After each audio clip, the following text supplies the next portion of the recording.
Please phone उठा लो पायल। जो हुआ उसमें ना मेरी गलती थी ना तुम्हारी। ऐसे में हम दोनों क्यों एक दूसरे को उसकी सजा दे रहे हैं? ऐसे बेरुखी से जिंदगी नहीं संवरती। जिंदगी तो वो है जो हम एक दूसरे के साथ बिताते हैं, वो हंसी खुशी के पल। प्लीज पायल, प्लीज फोन उठा लो। बहुत अकेला पड़ गया हूं मैं, जरूरत है मुझे तुम्हारी।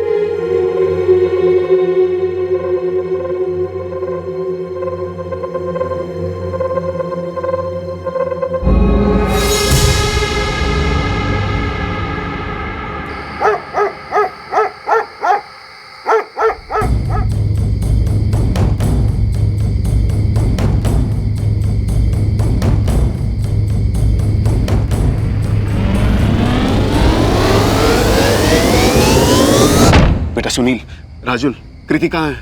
मालूम नहीं अंकल, कृति तो हमारे साथ खेलने आई नहीं। लेकिन कृति ने बोला था कि जब डॉल लेकर आएगी वापस तो तुम लोगों के साथ ही खेलेगी। सुनील, राजुल, डॉल लेकर कृति कहाँ गई?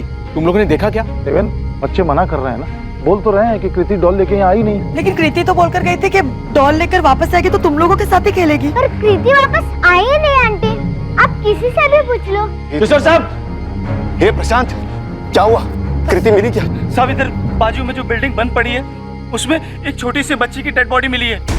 ये देखिए साहब, वहाँ के वॉचमैन ने मोबाइल पे फोटो भेजा है। ये अपनी कृति जैसी लग रही है।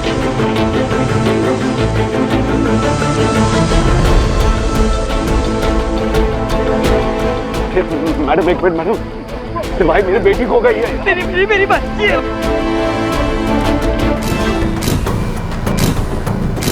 बिल्डिंग का काम काफी टाइम से बंद है साहब। मैं यहीं झोपड़े में रहता हूँ साहब। सेठ ने बोला था कि अंधेरा हो जाए तो लाइट चालू कर देना। रोज की तरह सर मैंने आज भी लाइट चालू किया तो देखा वहाँ वो बच्ची पड़ी है साहब। ये लड़की जब अंदर आई तब तू कहाँ था? साहब मैं चाय नाश्ता करने गया था, बस 10 मिनट के लिए गया था साहब। तेरे चाय नाश्ता करते करते कोई लड़की को अंदर लेके आया, यहाँ पर ये सब हो गया और तुझे पता भी नहीं चला? ये सब 10 मिनट में कैसे हो गया बंसी? मुझे भी कुछ समझ में नहीं आ रहा साहब। साहब मैं कसम से बोल रहा हूँ, मैं बस 10 मिनट के लिए यहाँ से गया था। और कौन है यहाँ पे? और कोई नहीं साहब, मैं अकेला ही हूँ। सेठ को कितनी बार बोला कि यहाँ 2 लोगों की ज़रूरत है। अगर एक आदमी चाय पानी के लिए गया तो दूसरा आदमी कम से कम यहाँ रहेगा ना, पर वो सुने नहीं साहब। सब मैं सच बोल रहा हूँ साहब। आप बात कीजिए हमसे मैम। मैम, कोई और दिन होता तो कृति इस वक्त अपने दोस्तों के साथ सोसाइटी कंपाउंड में खेल रही होती, पर आज क्या हुआ था? क्या कृति कंपाउंड में वापस आई थी? क्या कोई उसे सोसाइटी के अंदर से ही लेकर गया था और फिर उस पर यह हैवानियत की थी? क्या किसी तरह का कोई उल्लंघन हुआ था? जी इंस्पेक्टर। सेवन मिला? जी नहीं, अक्यूज ने शायद कॉन्डोम यूज किया था। शायद नहीं, 100% उसने कॉन्डोम ही यूज किया था।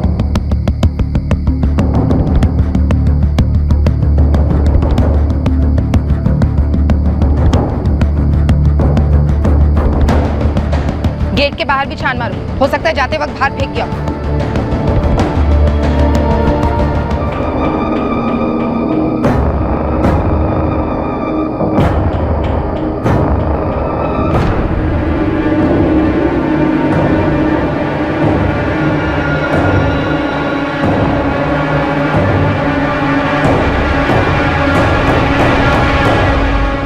सुनो बेटा, ध्रुव भैया कहाँ हैं?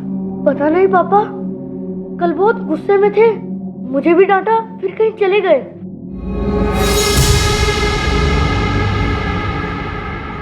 कृति, कृति।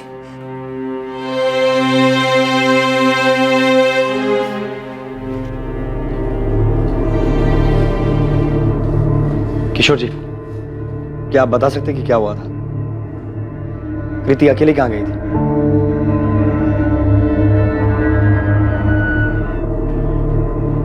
देवेंद्र जी, बिना आप लोगों की मदद के बहुत मुश्किल होगी।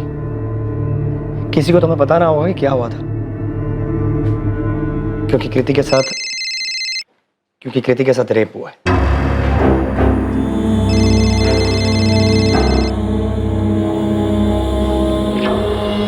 लता, मैं बिजी हूँ, बाद में बात करता हूँ। आप फोन क्यों नहीं उठा रहे? मैंने बताया तो सही, मैं बिजी हूँ, इमरजेंसी है। और यहाँ नहीं है? शौर्य वेट कर रहा है आपका कब से। सब आ गए हैं, केक काटना है। तो उसे समझाओ मुझे लेट होगा, केक काट ले। सुरेश, आज बर्थडे है हमारे बेटे का। तुम समझते क्यों नहीं लता? यहाँ पर 7 साल की बच्ची का रेप और मर्डर हुआ है। तो पूरे शहर में एक आप ही पुलिस वाले हैं क्या? आपको ही हर केस पकड़ा दिया रखो फोन, बाद में बात करता हूँ। सर, हमने क्राइम सीन और बिल्डिंग के आसपास का भी पूरा इलाका चेक किया, कॉन्डम कहीं नहीं मिला। नहीं मिला तो फिर से ढूंढो। और वो बंसी, उस सिक्योरिटी गार्ड बंसी को उठाओ, उसकी हड्डी तोड़ो, पूछो उसको ये जब कांड हुआ तब साला कर क्या रहा था। कॉन्डम नहीं मिला, नहीं मिला तो रेप और मर्डर करने वाला अपने साथ में लेके गया। ढूंढो। देखिए किशोर जी, आपकी बच्ची के साथ हैवानियत हुई है, ये सच। मैं ये भी समझ सकता हूँ कि आपकी बच्ची की मौत से आप सबको सदमा पहुंचा, लेकिन आप में से किसी ना किसी को तो हमें बताना होगा ना कि क्या हुआ था। कृति कहाँ गई थी, किसके साथ गई थी, वापस क्यों नहीं आई?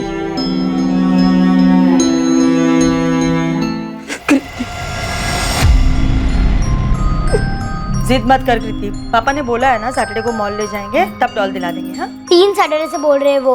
अब तो मेरी छुट्टियां भी खत्म हो गई। बिजी थे ना बेटा पापा, इस सैटरडे को पक्का ले जाएंगे बस। झूठ, फिर बिजी हो जाएंगे वो। मैं सोनिया जनरल स्टोर से ले लूं मम्मा, मुझे जैसी चाहिए उस दुकान में है वैसी डॉल। कृति सैटरडे का वेट कर लूँ ना बेटा, सैटरडे पापा मॉल ले जाएंगे। अब मुझे नहीं जाना उनके साथ, और मुझे मॉल वाली डॉल भी नहीं लेनी, मुझे आज ही चाहिए। यहाँ मिल रही है ना मम्मा, सिर्फ 35 रुपीज की ही है। कृति मेरे पास ना बिल्कुल टाइम नहीं अभी, मैं ना तेरे साथ नहीं चल सकती आज। आप मत आओ, मैं खुद चली जाऊंगी मम्मा। अच्छा सुन, कल स्कूल से लौटते वक्त ना तेरी डॉल दिला दूंगी बस। नहीं, मुझे आज ही चाहिए मम्मा, दुकान पास में ही तो है, मैं खुद ले लूंगी ना। दे दो ना मम्मा, प्लीज प्लीज दे दो ना मम्मा, प्लीज दे दो ना मम्मा। तू मानती नहीं है ना कभी। ये ले।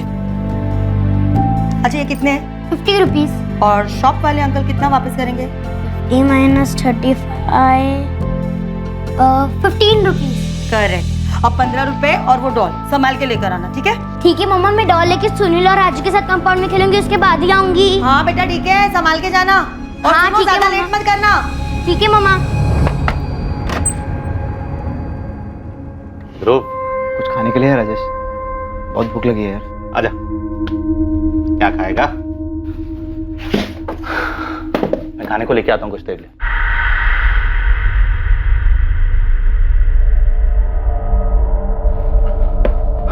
पानी लेके आता हूँ।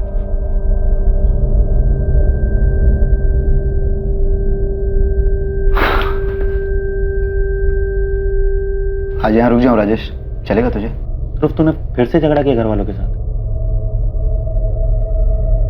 ठीक है, सो जाइए। मैंने कृति को सिर्फ जाते हुए देखा था। और वापस आते हुए? वापस आते हुए देखा कि नहीं? या हमारी नींद हराम हो गई है और तू सो रहा है? आप कल रात से बता रहा हूँ, मैंने वापस आते हुए नहीं देखा। आप सब एक ही बात कितनी बार पूछेंगे? जब तक तू सच नहीं बता देता तब तक। ध्यान से देख, ये सोसाइटी का गेट, यहाँ से ये 5 मिनट की दूरी पर है सोनिया स्टोर। 5:30 बजे कृति घर से निकली थी, वापस आने में ज्यादा से ज्यादा 15 मिनट जोड़ ले। 5:45 तक वो वापस आ जानी चाहिए थी। अब बता, आई थी कि नहीं? मैं 100 बार बोल चुका हूँ, मैंने उसे वापस आते हुए नहीं देखा। तो किसको देखा? कौन था उसके साथ? किसी को तो देखा होगा जिसके साथ कृति गई थी। ये देख, यहाँ से सोसाइटी के लेफ्ट में 5 मिनट की दूरी पर अंडर कंस्ट्रक्शन बिल्डिंग है, जहाँ से हमें बच्ची की लाश मिली। जो भी था तेरे सामने से कृति को लेकर गया था, तूने देखा कैसे नहीं? 100 बार बोल चुका हूँ साहब, मैंने किसी को नहीं देखा साहब। हाँ मैडम, हमने भी सुना, बच्चे के साथ जो कुछ भी हुआ सुन के बहुत बुरा लगा। हम यहाँ सांत्वना बटोरने नहीं आए हैं घनश्याम जी। ये बताइए, दुकान से बच्ची किसी के साथ गई थी? बच्ची तो अकेले आई थी और अकेले ही गई, कोई नहीं था उसके साथ। अंकल वो वाली डॉल दीजिए ना। ये लो बेटिया, ये लो। अंकल ये 50 रुपीज है और 15 रुपीज वापस दो। अरे वाह बेटा, तुम तो पूरा गणित करके आई हो। हाँ अंकल, 50 - 35 = 15 रुपीज। तो ये लो पूरे 15 रुपए। हाँ, मैंने उसे एक 10 का नोट और एक 5 का सिक्का वापस दिया था। बच्ची डॉल लेकर वापस चली गई। कहाँ गई थी? अपनी सोसाइटी में? नहीं मैडम, वो मैं नहीं देख पाया क्योंकि कस्टमर थे ना, उसमें बिजी हो गया था। अच्छा, सोसाइटी तक नहीं देखा होगा, लेकिन रास्ते में जाते वक्त उस पर नजर तो पड़ी होगी। कोई था उसके साथ? बोला ना मैडम, नहीं देख पाया। यहाँ किसी दुकान में सीसीटीवी है? मेरे यहाँ तो नहीं मैडम, किसी और के यहाँ तो मुझे नहीं मालूम। आसपास कोई एटीएम? हाँ, आगे जाकर राइट साइड में एक एटीएम है, लेकिन वो सोसाइटी की तरफ तो नहीं है।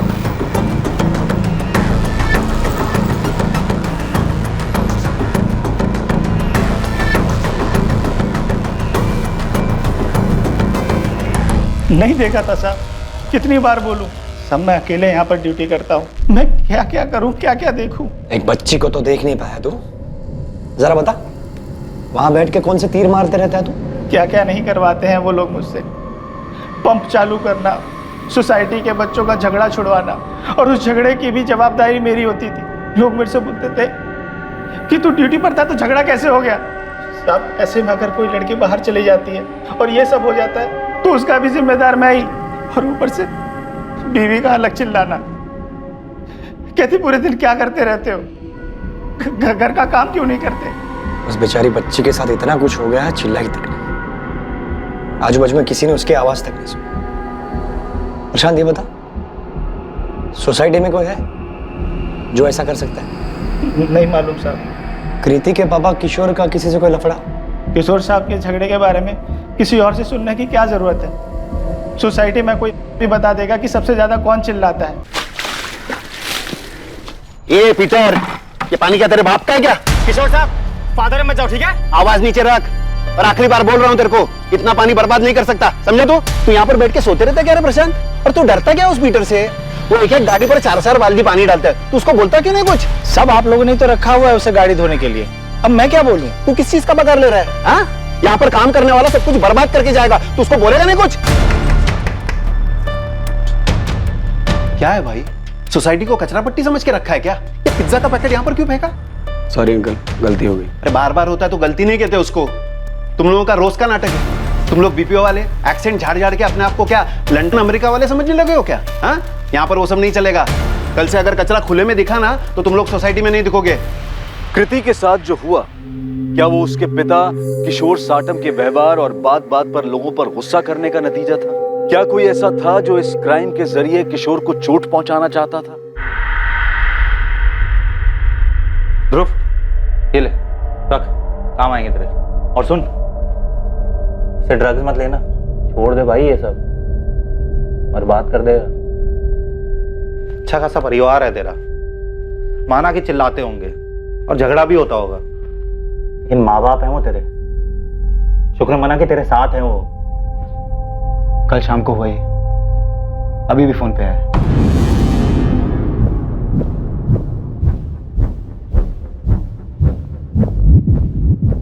ये डॉल कितने की है? 50 रुपए की। नहीं है, थोड़ी और चाह लीजिए ना। हाँ। ए सुनील, इधर आ। कितनी बार बोला तेरे को ये लड़की लोग के साथ नहीं खेलने का? तो और किसके साथ खेलूं? और आपको क्या मतलब? फ्रेंड्स हैं हम, साथ में खेलते हैं, इसमें प्रॉब्लम क्या है? ये चुप कर कृति, तेरा बाप काफी है बोलने के लिए, उसकी जगह मत ले। मेरे पापा को कुछ मत बोलो। तू गया नहीं अभी तक? अभी जा रहा हूँ राजेश, शायद ज्यादा रात फिर आऊँ। अपने घर नहीं जाना चाहता यार।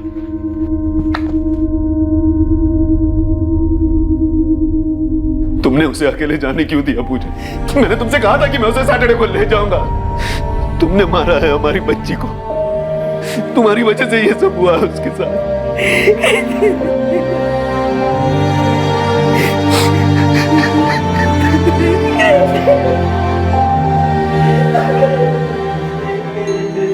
ऐसे क्यों बोल रहे हो किशोर?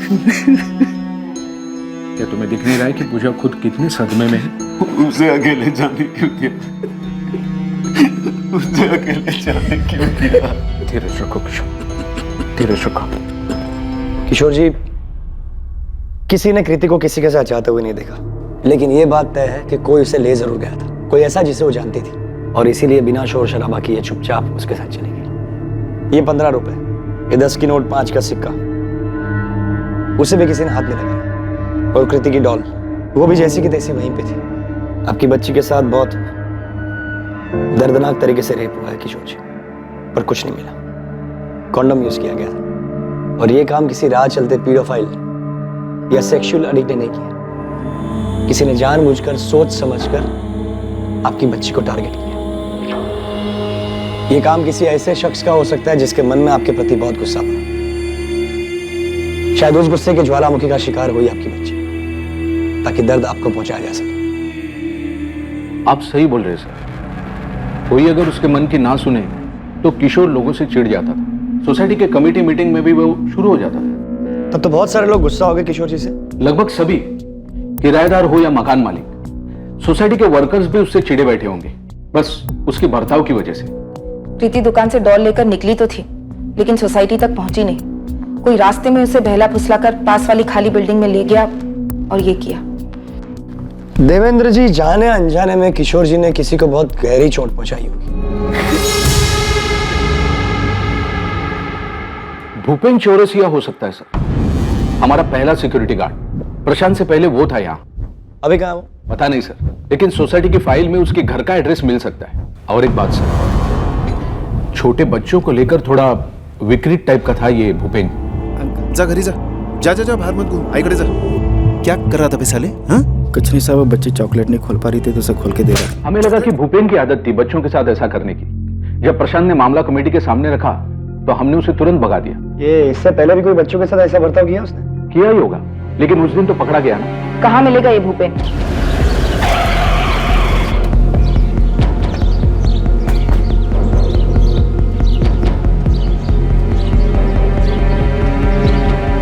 ये भूपेन चौरसिया यहीं रहता है? हाँ मैडम, यही रहता है। कहाँ गया, आपको कुछ पता? नहीं मैडम, वो तो नहीं पता है। हाँ, पर कल रात को मैंने उससे देखा था कि जा रहा था, उसके हाथ में बैग था मैडम।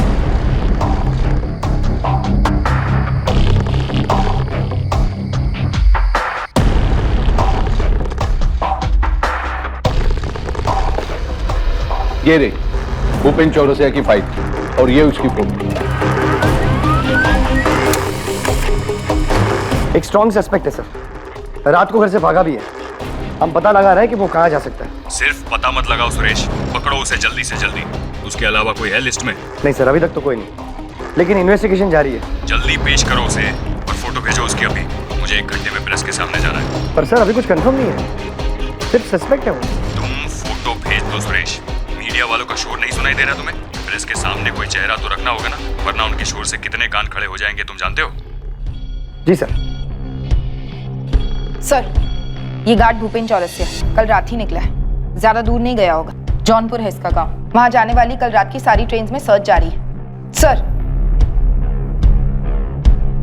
जल्दी पकड़ो इस भूपेन को। Yes sir.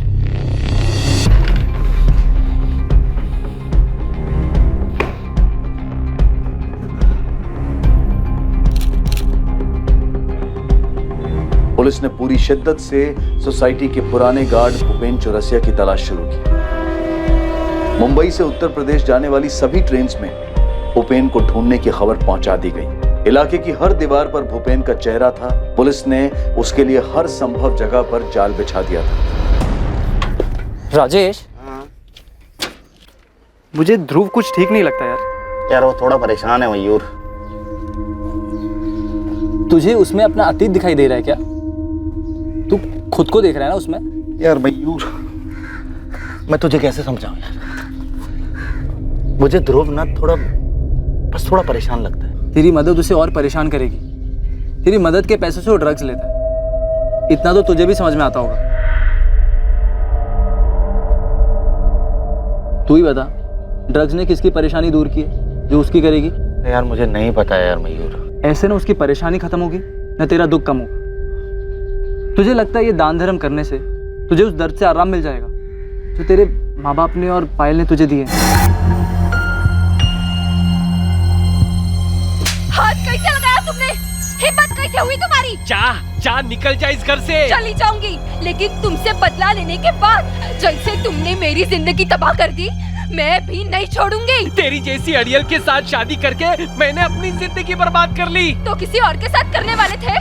जाओ, चले जाओ, उसी के साथ जहाँ जाना हो। जाओ ये घर छोड़कर। ये घर मेरा है, समझी? जाएगी तू यहाँ से। ऐसे ही चली जाऊँ? याद रखना, अगर मैं गई तो ये घर भी नहीं बचेगा। इतनी आसानी से पीछा नहीं छूटेगा मुझसे।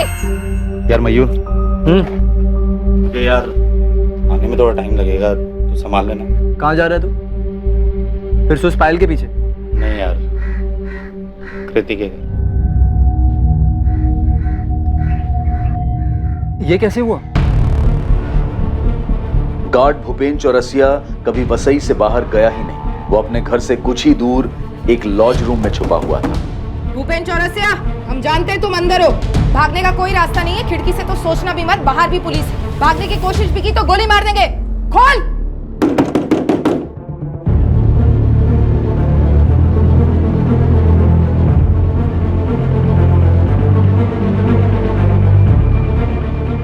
कृति नहीं रह पाए, किसी ने उसका रेप करके मार दिया उसको। मुझे क्यों बता रहे हो राजेश? मुझे नहीं सुनना कुछ भी। तुम समझते क्यों नहीं हो? हमारे बीच जो भी था वो सब खत्म हो चुका है। मुझे फिर से इन सब चीजों में नहीं पड़ना। मैं तुम्हें ब्लॉक कर रही हूँ। ये लीजिए गर्मा गर्म पॉपकॉर्न। मैं अपना टैक्स दो। भैया आप कोई भी गाड़ी ठीक कर सकते हो? हाँ, कोई भी गाड़ी, स्कूटर, मोटरसाइकिल, कोई सी भी मशीन ठीक कर सकता हूँ मैं। तो मेरी 2-3 डॉल्स ठीक कर दोगे? टूट गई है वो। बिल्कुल मैडम, आपकी सारी डॉल्स ठीक कर देंगे। तो फिर पक्का? पक्का। और अगर हम नई डॉल ले ले तो? वाह, दिला दो ना, मेरे पास एक सेट कम है, अभी एक नई वाली आई है। तो ठीक है, हम कल ही चलते हैं, मैं कल ही दिला देता हूँ। यस। पायल, तुम्हें बच्चे पसंद है ना? हाँ, लेकिन अभी सोचना भी मत। अरे अरे क्या मतलब? अभी मैं 22 साल की हूँ, कम से कम 5 साल तो बिल्कुल भी नहीं। उसके बाद फिर देखेंगे क्या करना है। तुम इतना टाइम लोगी? फिर तो मुझे 2-3 चाहिए। 3? बिल्कुल भी नहीं। खिलाओगे क्या उन्हें और पढ़ाओगे कैसे? महंगाई देखिए कितनी है। तुम उन सब की चिंता मत करो ना, मैं कमाऊंगा भी तो। देखो तुम ये सब टेंशन छोड़ो, हम अच्छे से पाल लेंगे उन्हें। पायल, मुझे ना कृति जैसी बेटी चाहिए। कितनी प्यारी है ना वो। किशोर भाई जैसे भी है, चिड़चिड़े, खड़ूस, मगर पूजा भाभी और वो एक दूसरे के साथ कितने खुश हैं।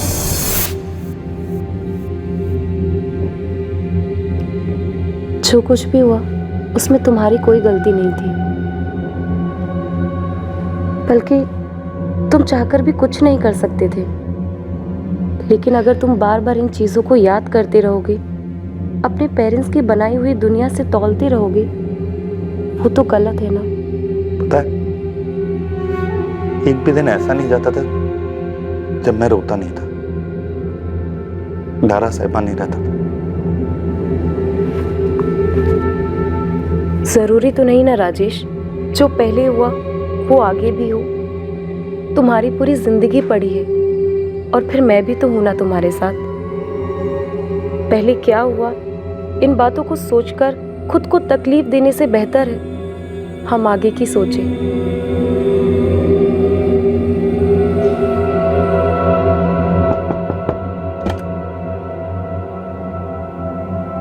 नमस्ते किशोर भाई। मुझे आज ही पता लगा किशोर भाई, बहुत बुरा लगा। बदला लिया है मुझसे। किसी ने मेरा गुस्सा मेरी बच्ची पे निकाला।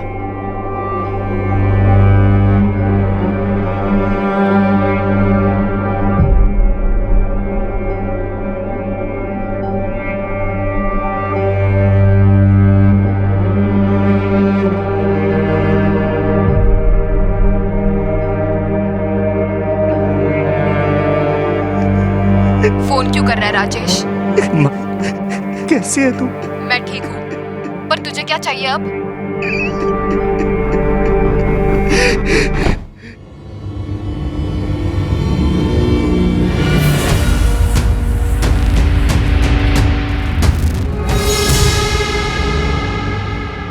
छह महीने पहले सोसाइटी में जो मेरे साथ हुआ था, उसके बाद मैंने पास वाली सोसाइटी में काम पकड़ लिया था। मैंने कुछ नहीं किया साहब। तू भागा क्यों? मैं डर गया था साहब। उस दिन किशोर साहब से जो मेरा झगड़ा हुआ था, मुझे लगा सोसाइटी में सब लोग मुझ पे शक करेंगे, इसलिए भाग गया था साहब। तू भागा इसलिए क्योंकि तूने किया है और तू जानता था कि हम कुछ तक पहुंच जाएंगे। साहब मैंने कुछ भी नहीं किया साहब। मान ले भूपेन, वरना मैं 4 गवाह खड़े कर सकता हूँ जिन्होंने तुझे कृति के साथ देखा था। साहब कैसे मालूम है जब मैंने कुछ किया ही नहीं, और सब बच्ची थी। जो आप इंसान मुझ पे लगा रहे हैं उसे सोच के भी घिन आती है। नया क्या तेरे लिए? सोसाइटी की छोटी बच्चियों को गोद में बिठा के क्या करता था तू? सब कसम खा के कह रहा हूँ साहब, उस दिन किशोर साहब को बहुत बड़ी गलती हो गई थी साहब। साहब मैं सिर्फ बच्ची को खिला रहा था साहब। कृति को भी खेलने के बहाने ले गया था ना? साहब मैं कभी किसी को खुद से नहीं बुलाता साहब। वो सोसाइटी वाली बच्ची नीलम खुद चल के मेरे पास आई थी, चॉकलेट लेकर। पन्नी नहीं खोल पा रही थी। मैं भूल गया था कि मैं गार्ड गरीब हूँ। मेरा किसी बच्ची को प्यार से छूना इस दुनिया को रास नहीं आएगा। सब आप बताइए, आपने कभी किसी बच्चे को प्यार से देखकर हाथ फेरा होगा तो क्या आपकी भी नीयत खराब है? नहीं ना साहब, ये सारे बहुत अजीब लोग हैं। पुलिस हो या गार्ड, जो इनकी रखवाली करता है, इनके लिए जागता है, उन्हीं से दूर भागते हैं, उन्हीं पे शक करते हैं। साहब मैं 6 साल की बच्ची का बाप हूँ। मेरा परिवार जौनपुर में रहता है। इतनी आमदनी नहीं है कि मैं उन्हें यहाँ रख सकूँ साहब, इसलिए इन बच्चों को मैं खिला लेता था और इन बच्चियों में मैं अपनी बिटिया को देखता था साहब। अब इन्हें क्या समझा, क्या कहे इन्हें साहब, और मैं क्या सफाई दूँ अपनी साहब? भूपेन चौरसिया के नाम पर कोई कंप्लेन नहीं है सर, कोई हिस्ट्री नहीं है। उसकी नहीं सोसाइटी में पूछा? सब क्लीन है सर, उल्टा वो तो उसके काम से बहुत खुश है, भरोसा करते हैं उसे। हमने भूपेन के घर के आस पड़ोस में भी पूछताछ की, उसकी नेबर गंगा का भी यही कहना है कि अच्छा आदमी है। तो क्या समझे, डर के भागा था? हो सकता है सर। मतलब कोई और है जिसने उसका गुस्सा किशोर की बच्ची पर निकाला? शायद कोई जो हमारे सामने ही है पर अभी तक हमें नजर नहीं आया। कोई अनजान आदमी तो नहीं है सर, ना ही किसी राह चलते सरफेरे का काम लगता है। ना बच्ची का चेहरा बिगाड़ा गया, ना उसके कपड़े इधर उधर हुए।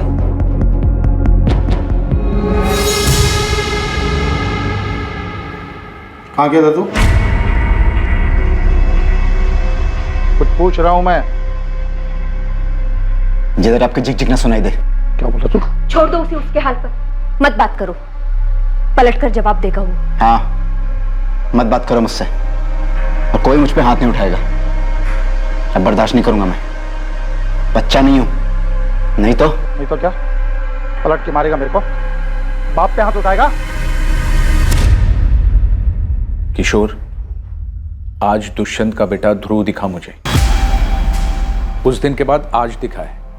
पूरे 3 दिन नहीं था वो सोसाइटी में।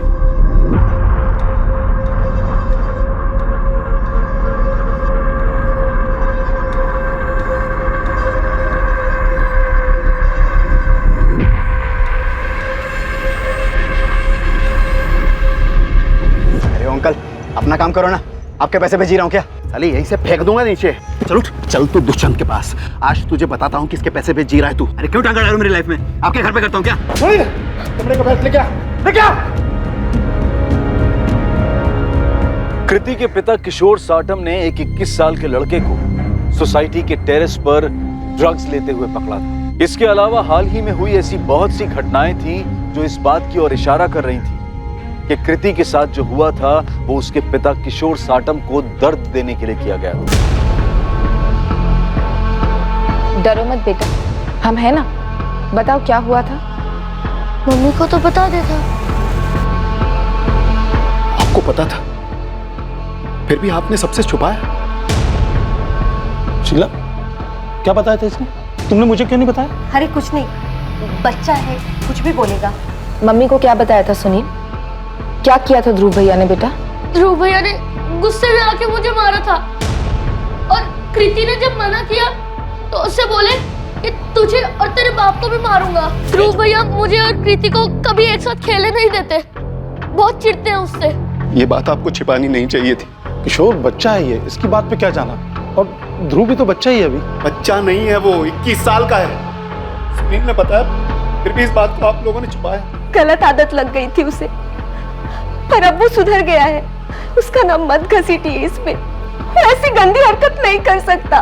किशोर, मैंने तुम्हारे सामने कितना मारा उसे, वो ऐसा कभी नहीं कर सकता, और करेगा ना तो मैं खुद जान ले लूंगा उसकी। 50 रुपए भी नहीं तुम लोगों के पास। अरे तुम लोग से नहीं मांगूंगा तो किससे मांगूंगा? मुझे पता है तुझे क्यों चाहिए। छोड़ दे अपनी आदत ध्रुव, क्यों अपनी जिंदगी बर्बाद कर रहा है? देखिए, बर्बाद तो तुम लोगों ने की है। क्या किया है मेरे लिए अभी तक? हाँ?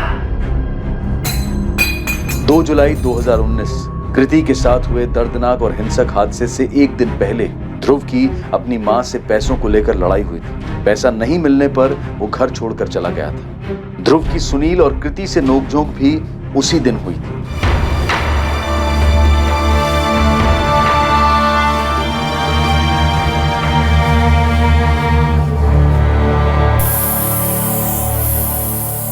राजेश, ध्रुव को पुलिस ने पकड़ लिया है। मैंने कहा था ना वो ठीक नहीं है। वो कृति जिसकी फोटो दिखाई दी तूने, सब बोल रहे हैं कि ध्रुव ने किया था। गुस्सा निकाला था मैंने, तो क्या हुआ? अपने भाई को भी तो डांटा था। मुझे कृति पर रोज गुस्सा आता था। जब भी उसे अपने भाई के आसपास देखता, और नहीं भी देखता तो मुझे उसमें किशोर दिखाई देता। अब सुकून मिल गया तुझे अपना गुस्सा उस पर उतर कर? हाँ मिल गई। तूने ऐसा क्यों किया ध्रुव? वो सिर्फ साथ की थी, उसे तो भला बुरा भी समझ में नहीं आया होगा। क्यों ध्रुव, क्यों? सिर्फ उसके बाप पर गुस्सा था इसलिए? मुझे उस बच्ची से कोई मतलब नहीं था। मैं तो सिर्फ किशोर से बदला लेना चाहता था। मैं अपने भाई को उसकी बेटी के साथ नहीं देख सकता था। बेवजह पीछे पड़ गया था मेरे। मैं जो कर रहा था टेरिस के कोने में कर रहा था, उसे क्या मिला मेरे घर जाकर? ये सब करने के बाद तूने कॉन्डम कहां पे फेंका? कॉन्डम? कौन सा कॉन्डम? जिसका यूज करके तूने रेप किया था कृति का। ये क्या बोल रहे हो आप? मैं ऐसा क्यों करूंगा? ए ध्रुव, सीधे सीधे पूछ रहा हूं, सीधे सीधे जवाब दे, वरना जानवरों की तरह बर्ताव करना मुझे आता है। बोल। मारोगे आप जैसे मेरा बाप मारता था तो मारो। अब कुछ नहीं होता मुझे। खुद तो क्लर्क बन गए, मेरे लिए इंजीनियर का सपना देख रहे। खुद तो पढ़े नहीं और मुझे मार मार कर दिन रात पढ़ाना चाहते हैं। बहुत मार खाई है। आपको लगता है मार खाने से मैं मान जाऊंगा? तो मारो मुझे। कॉन्डम कहां फेंका तू? मेरा दिमाग खराब है आपका। मैंने नहीं किया उसके साथ। तूने बताया ना किशोर से बदला लेना चाहता था तू। हाँ लेना था बदला। सबकी जिंदगी में जहर घोल रखा था उसने। खुद को प्रिंसिपल समझता है, लेकिन उसके लिए कृति के साथ मैंने कुछ नहीं किया। वैसे भी वो जानती थी कि मैं चिढ़ता हूं उससे, तो चुपचाप ऐसे ही आ जाती मेरे साथ। हाँ मैं चिढ़ता था उससे, किशोर का गुस्सा निकालने के लिए। सबकी लाइफ खराब कर रखी है उसने। तो बेचारा राजेश शांति से रह रहा था, मुश्किल से लाइफ बन रही थी उसकी, उसने सब बर्बाद कर दिया। कौन राजेश? क्या फर्क पड़ता है? और कितने नाम गिनाऊं आपको? बेचारा पायल के साथ रह रहा था। क्या फर्क पड़ रहा था किसी को? क्या जरूरत थी उसकी लाइफ में झांकने की? और वो पीटर कितना पानी वेस्ट करता है, क्या फर्क पड़ता है किशोर? मैं ड्रग्स लेता हूं अपने पैसे से, किशोर के पैसे से तो नहीं लेता। कौन है राजेश? राजेश यादव पहले यहाँ रहता था। हाँ, एक लड़की भी थी उसके साथ में, पायल नाम था। पायल? हाँ हाँ याद आया। आप उस राजेश यादव की बात कर रहे हो? जी। ये किशोर जी का राजेश के साथ क्या हुआ?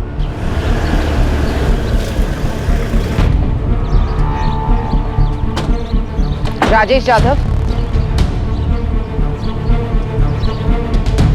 जी मैडम। चलो, तुमसे कुछ पूछना है।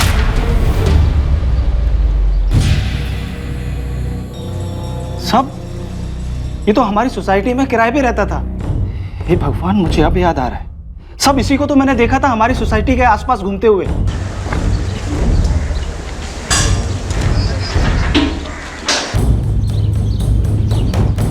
दो तीन बार दिखा था गेट के बाहर, पता नहीं क्या कर रहा था।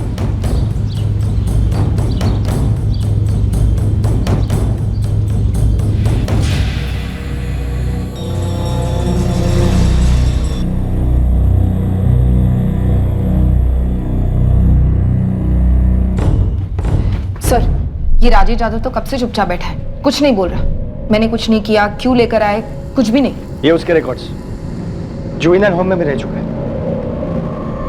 सर, इसके नाम पर तो अलग अलग केसेस हैं, चोरी, रॉबरी। माँ बाप के अलग होने के बाद घर से भाग गया, 14 साल का था। फिर चोरी चकारी शुरू की, कुछ 4 साल पहले एनजीओ की कांटेक्ट में आया। उसके बाद भी कोई क्राइम सर? नहीं, उसके बाद एकदम नॉर्मल लाइफ। अभी अपने दोस्त के साथ मिलकर गैरेज चला रहा है। 8 महीने पहले तक तुम उसी सोसाइटी में थे, पायल गोडबोले के साथ। एविडेंस हमारे पास। 3 जुलाई की शाम को तुम सोसाइटी के बाहर दिखे थे। क्यों? उस 7 साल की मासूम बच्ची ने तुम्हारा क्या बिगाड़ा था राजेश? उसकी कोई गलती नहीं थी, वो तो बेकसूर थी। अरे राजेश भैया, आप कैसे हैं? अरे कृति बेटा, मैं एकदम ठीक हूँ। आप कैसे हैं? ये क्या लेके आए? ये डॉल लेने गई थी, देखो कितनी अच्छी है ना। तो बहुत सुंदर है, एकदम आपके जैसे। पायल दीदी कहाँ है? कितने दिन हो गए, आप लोग अभी मिलने ही नहीं आए। अरे तो मैं वही तो करने आया हूँ। पायल दीदी ने भेजा मुझे आपके पास, वो वेट कर रही है आपका। चलोगी? हाँ, मुझे पायल दीदी से मिलना है। चलो।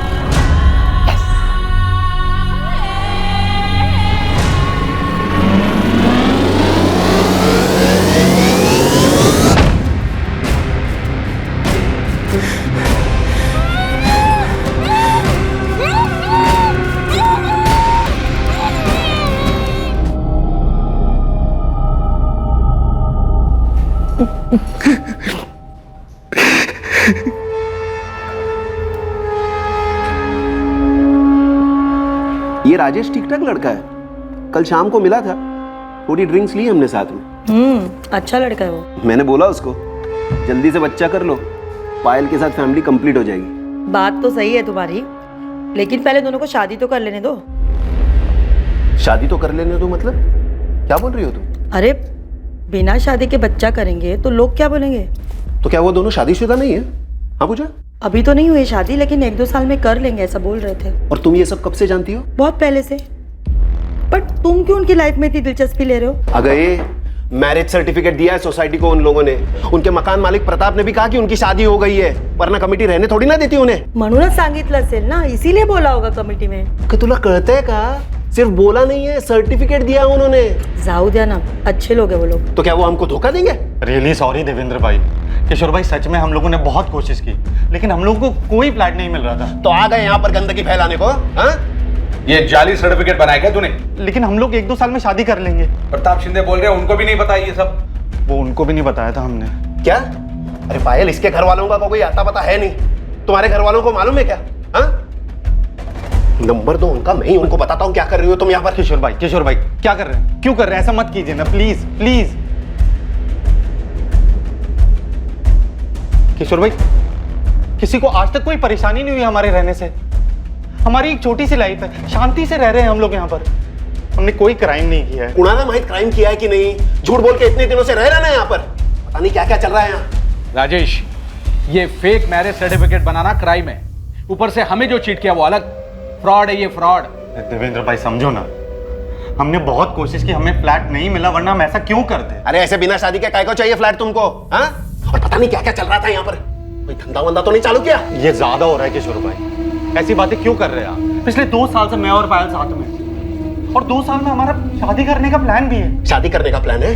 अरे बोरिया बिस्तरा बांधो और निकलो यहाँ से। हाँ, फैमिलीज रहते हैं, ये धंधा कहीं और जाके चलाओ।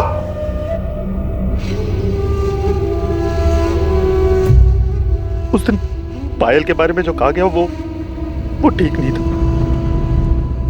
उस इंसिडेंट ने पायल को तोड़ दी। गलती कोई भी करेगा,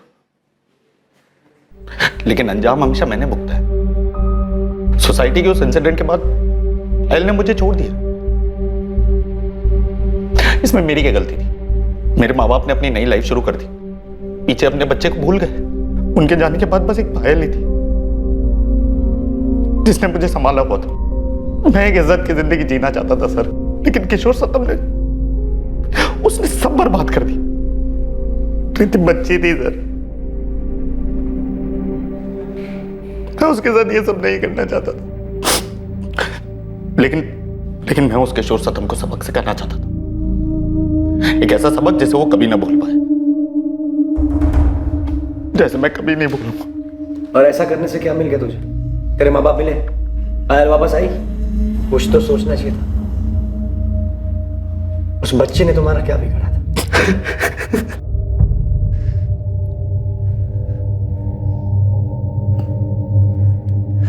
तुम्हारी वजह से मेरी कृति की मौत हुई है।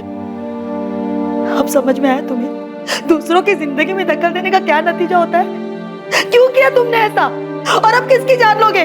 राजेश और पायल की जिंदगी में घुसने की क्या जरूरत थी तुम्हें? उन लोगों की जिंदगी के साथ तुमने मेरी जिंदगी भी बर्बाद कर दी किशोर। मेरी बच्ची चली गई। किशोर, तुमने मारा मेरी कृति को। हाँ, तुमने मारा मेरी कृति को। मेरी कृति तुम्हारी वजह से चली गई।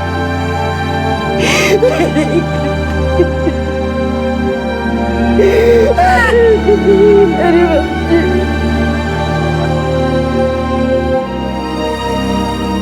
मैं कभी सोच भी नहीं सकती थी कि तुम इतना गिर जाओगे राजेश।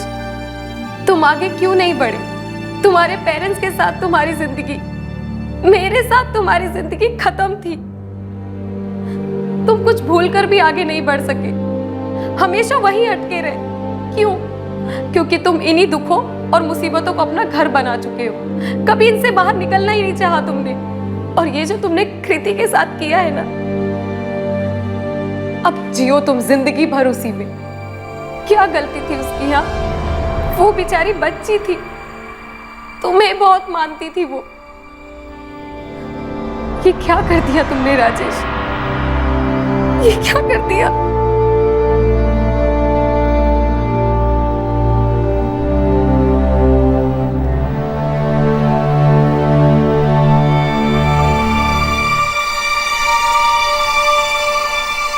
चार्जशीट तैयार है सर। बहुत मुश्किल होती है ऐसे लोगों को समझने में। कहाँ जाती होगी उनकी इंसानियत? होता क्या होगा कि छोटी बच्ची के साथ ऐसा कुछ कर जाते हैं। क्राइम की फाइलों में दबे ऐसे केसेस को पीडोफिलिया कहा जाता है। ये एक तरह की विकृत मानसिकता है। इसमें इंसान बच्चों के लिए अपनी विकृत इच्छाओं पर काबू नहीं रख पाता है। और इस तरह के केसेस में यह भी देखा गया है कि अपराधी के मन में पीड़ित परिवार के लिए एक गुस्सा, एक द्वेष होता है, जैसा कि इस केस में हुआ। बदकिस्मती से यह द्वेष परिवार के बच्चों पर उतरता है, क्योंकि अपराधी के लिए वो सबसे आसान और कमजोर शिकार होते हैं। इस तरह के केसेस में अक्सर अपराधी पीड़ित का परिचित होता है और वो कई बार पूरे केस के दौरान उनके आसपास ही बना रहता है। ये समझ पाना लगभग असंभव है कि किसके मन में क्या पनप रहा है और कौन बच्चों से बदला ले सकता है। वहीं इस बात का भी ध्यान रखा जाना चाहिए कि किसी दूसरे की जिंदगी में दखल देने से, सामाजिक तौर पर कुछ बोलने से या उनके बारे में किसी तरह की राय रखने से उस इंसान को दुख पहुंचता है, तो ये उस इंसान को बदला लेने के लिए उत्तेजित कर सकता है। ऐसे तथ्यों से सतर्क रहना बहुत जरूरी है। आज के दौर में चाहे वो सोशल मीडिया पर हो या फिर व्यवहारिक जीवन में, अति संवेदनशीलता साफ झलकती है जो किसी अंजाम की परवाह नहीं करती। हमारा कर्तव्य है कि हम अपने बच्चों को अच्छी जिंदगी दें और अच्छा और सुरक्षित भविष्य दें। और आलोचनात्मक होने से पहले सोचिए और सतर्क रहिए।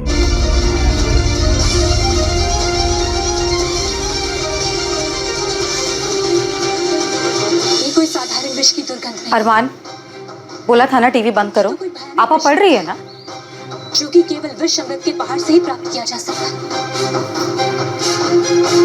लेकिन रानी परी, हम तो विष का अमृत ले आए थे पहाड़ से। अरमान, टीवी बंद करो। अब्बू प्लीज थोड़ी देर आओ। आप देख रहे हो ना, शबनम बाबा पढ़ रही हैं अभी। चलो फौरन बंद करो। शाबाश। शबनम, बेटा एग्जाम कैसे रहे आपके? अच्छे गए अब्बू। कल हिंदी है ना? नहीं अब्बू, कल साइंस है, फिर हिंदी। खूब मन लगा के पढ़ाई करना। सुनिए, आप कपड़े बदल लीजिए, मैं खाना लगा देती हूँ। रजिया, मेरा खाना भी लगा दो, मुझे किसी काम से बाहर जाना है। अभी? हाँ, किसी से मिलना है। किससे मिलने जाना है? वैसे जानता नहीं, अजनबी है, कुछ काम धंधे की बात करना चाहता है। सुनिए, देर मत कीजिए। अल्लाह हाफिज। अल्लाह हाफिज।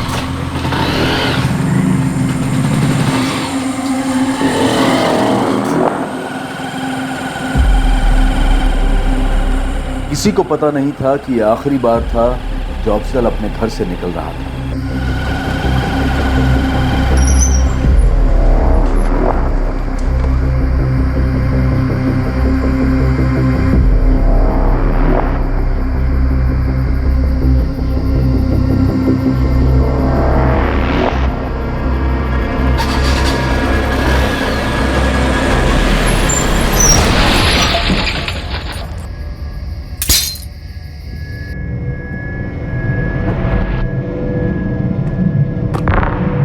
अम्मी, मैं सोने जा रही हूँ। सुबह 5 बजे का अलार्म लगा रही हूँ। अगर मेरी आँख ना खुले ना तो आप उठा दें।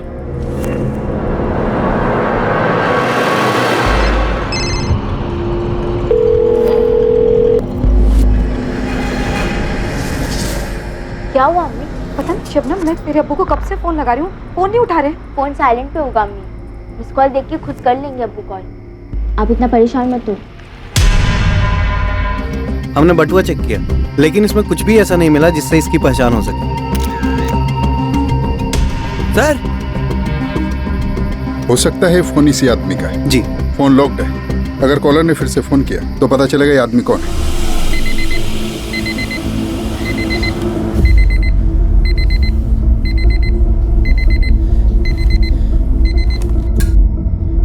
शबनम, शबनम उठ, मुंह धो ले, पढ़ने बैठ जा। अब्बू आ गए? नहीं। नहीं?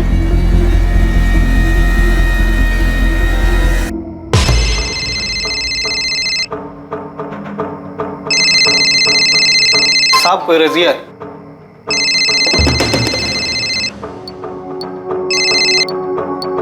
हेलो अफसर, कहाँ हैं आप? मैं रात से फोन ट्राई कर रही हूँ, फोन ही नहीं उठा रहे। मैं पुलिस सब इंस्पेक्टर संतोष बोल रहा हूँ, मिलन नगर थाने से। पुलिस? ये अफसल कहाँ है? आपके पति का एक्सीडेंट हो गया, बस आप हॉस्पिटल आ जाएं जल्दी। क्या?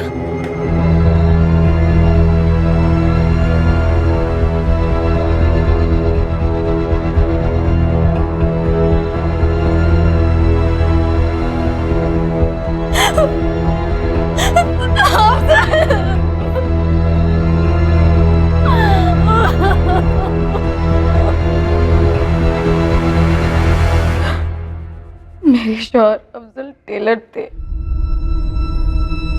अपनी दुकान है उनकी। आपके शौहर जबलपुर बाईपास रोड पर क्या कर रहे थे? मुझे नहीं पता साहब। कल शाम में अफजल घर आए, खाना खाया और फिर बाहर चले गए। बस इतना ही कहा कि मैं जानता नहीं, अजनबी है, कुछ काम धंधे की बात करना चाहता है। हमने अभी हिट एंड रन का केस रजिस्टर किया है। ये कुछ सामान है उनका जो उनकी बॉडी से मिला। इन्ना लिल्लाहि व इन्ना इलैहि राजिऊन।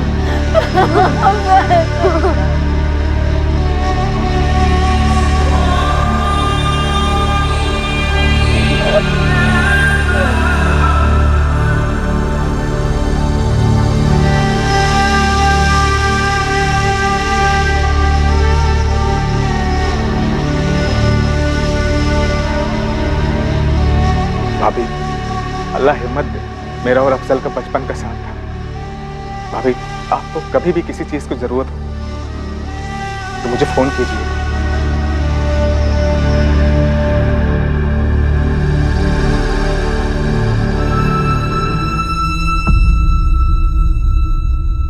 किसके दिल में क्या है, कौन अपने दिल में आपके लिए बैर रखे हुए है, ये कोई नहीं कह सकता।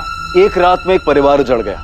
एक रोड एक्सीडेंट में अफजल शेख की ऑन द स्पॉट मौत हो गई, लेकिन उसकी बीवी रजिया शेख को यह शक था कि उसे मारा गया है। क्या यह सिर्फ एक वहम, सिर्फ एक रोड एक्सीडेंट था या फिर एक मर्डर? साहब, मुझे लगता है कि अफजल उस रात जिस अजनबी आदमी से मिलने गए थे, उसने जानबूझकर उन्हें कुचल दिया। लेकिन अभी तो एक्सीडेंट ही लग रहा है। पोस्टमार्टम में कुछ आया नहीं। जहाँ एक्सीडेंट हुआ वहाँ CCTV नहीं था, पर किसी ने कुछ देखा नहीं, कुछ बताया नहीं। आपका कहना है वो अजनबी था, पहली बार मिलना। आपके पति के कॉल रिकॉर्ड्स में भी कुछ नहीं मिला, तो भला अजनबी ऐसा क्यों करेगा? साहब, ये आप पता लगाइए। मेरे पति की किसी से कोई दुश्मनी नहीं थी। दुश्मनी नहीं थी तो कोई मर्डर क्यों करेगा? जरा सोचिए इस बारे में। कत्ल ना से एक्सीडेंट तो है, और मैं चाहती हूँ कि ये जिस किसी ने भी किया उसे कड़ी से कड़ी सजा मिले।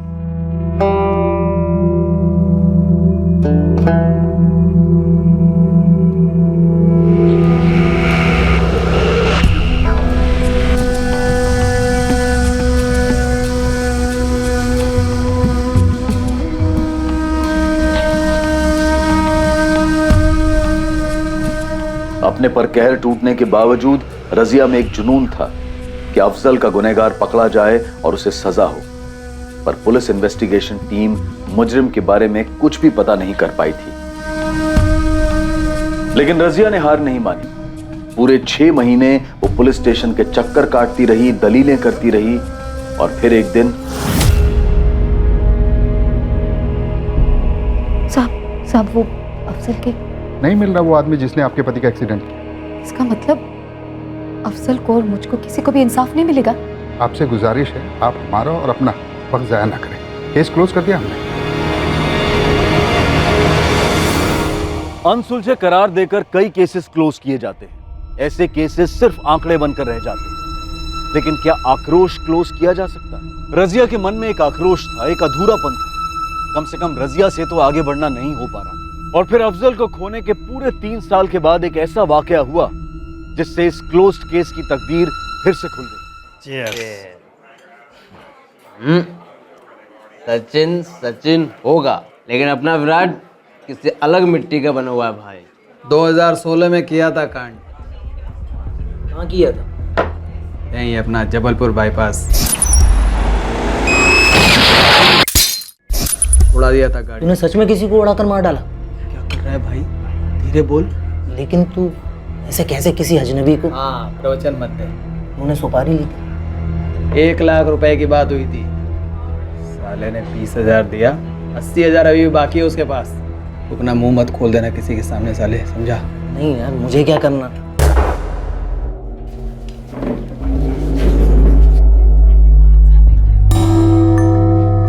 पंकज भाई, अरे यार बबलू आ जा रहे हो यार। बबलू, ये तो पार्टी शुरू हुई है। बबलू तू पी। पंकज भाई,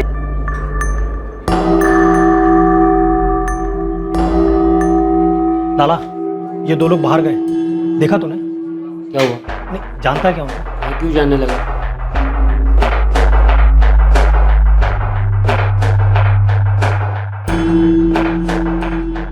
ये इन्फॉर्मेशन कितनी सही है? खबरी के कान कभी धोखा नहीं देते साहब। वो बंदा पक्का सुपारी की ही बात कर रहा था। तूने आगे कुछ की? उस बंदे को ढूंढने की कोशिश की? किया ना साहब, पूरा हफ्ता रोज चील की तरह ठेके पे नजर रखी मैंने, लेकिन वो दोनों बंदे फिर आए ही नहीं। कौन से गैंग के लिए काम करता है? पुलिस के गैंग के लिए, पुलिस का खबरी हूँ। तो उन्होंने कोई कांड किया क्या? कांड नहीं तो अपना काम नहीं। मेरा काम करें लाला, मेरा नंबर ले, और वो दोनों यदि यहाँ दोबारा दिखे ना तो उनकी फोटो खींच, उनका डिटेल निकाल और मुझे बता। लाला ने अभी तक कोई फोन नहीं किया?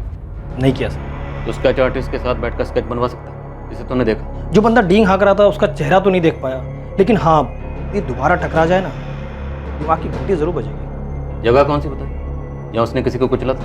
जबलपुर बाईपास के पास, 2016 में। हम तब के केसेस खंगालेंगे, लेकिन पंकज, तूने जिनकी बातें सुनी उन्हें ढूंढना जारी रख।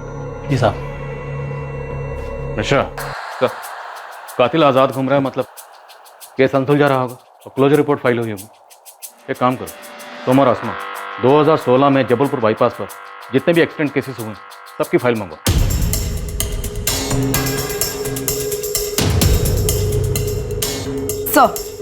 जनवरी 2016 से दिसंबर 2016 जबलपुर बाईपास रोड के सारे एक्सीडेंट केसेस स्टडी करते हैं। खबरी द्वारा दी गई इस टिप ने एक खोज की शुरुआत की, उस अनसुलझे एक्सीडेंट केस फाइल की खोज जिसकी क्लोजर रिपोर्ट 3 साल पहले ही फाइल हो चुकी थी। बहरहाल नियति इस केस को दोबारा खोलने पर तुली थी। सर, पंकज की टिप से मैच होते हुए 2 केसेस मिले हैं। पहला केस एक अज्ञात औरत का है, वो जबलपुर बाईपास रोड के पास मरी हुई मिली थी, लेकिन उसकी कभी पहचान नहीं हो पाई। दूसरे केस में पहचान हो पाई सर, कोई अफजल शेख था 2 व्हीलर पर, हिट एंड रन का केस रजिस्टर्ड हुआ था पर कभी सॉल्व नहीं हुआ, क्लोजर रिपोर्ट फाइल की गई। गुड। और ये बस है, इस अफजल की पत्नी रजिया शेख ने स्टेटमेंट दिया है कि अफजल उस रात को किसी अजनबी से मिलने के लिए जा रहा था। उसने कहा सर कि उसे भी शक है कि ये एक्सीडेंट का केस नहीं है, किसी ने मर्डर किया उसके पति का। लगता है वही केस है। इस रजिया शेख को ट्रेस करो। अरमान रुक, टिफिन रखने दे। अब्बू लेट हो रहा है। हाँ बेटा आया। चलो। सुनिए, आपका भी टिफिन रेडी है, ले जाओ। हाँ, अच्छा सुनो, बाजार से कुछ लाना? नहीं कुछ नहीं लाना। अब्बू चलिए। हाँ आप लोग जाओ। बाय बाय अम्मी। बाय बेटा।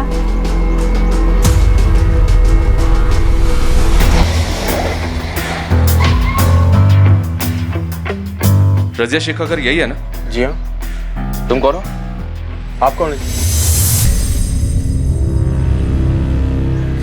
सर मैं रजिया का शौहर सदाब खान। क्या बात है? तो अफजल शेख जी, अफजल मेरे पहले शौहर थे। 3 साल पहले एक्सीडेंट में उनकी मौत हो गई। कुछ पता चला किसने किया था? आप बच्चे को स्कूल छोड़ने जा रहे हैं? आप बताएंगे भी कि क्या पता चला? दरअसल एक टिप मिली हमें, अफजल का एक्सीडेंट नहीं था, शायद उसका मर्डर था। मुझे पता था, मैं कहती रही। मार डाला है किसी ने अफजल को। उस रात हर रोज की तरह दुकान से घर लौटे, खाना खाया और निकल गए। ऐसे जानता नहीं, अजनबी है, कुछ काम धंधे की बात करना चाहता है। किसी पर शक? उस अजनबी पर जिससे अफजल उस रात मिलने गए थे।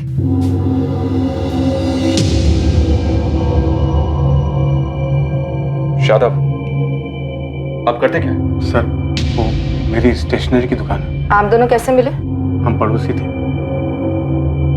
अफजल की मौत और मेरी बीवी फातिमा से अलग होने के बाद हम दोनों अकेले हो गए और पिछले साल हमने शादी कर ली। एफआईआर में आपकी एक बेटी का भी जिक्र है, शबनम। तब वो 10वीं में थी, अभी कहाँ कॉलेज गई? शबनम हमारी शादी के खिलाफ थी तो उसने घर छोड़ दिया, खुद से रहती। मैंने रोका था शबनम को, शादाब ने भी रोकने की कोशिश की थी, शबनम ने नहीं सुनी हमारी। अभी कहाँ रहती हो? जी यहीं जबलपुर में, एक प्राइवेट ऑफिस में अकाउंट असिस्टेंट के तौर पे काम करती। शबनम का घर का एड्रेस, ऑफिस एड्रेस, उसका मोबाइल नंबर लिख लीजिए।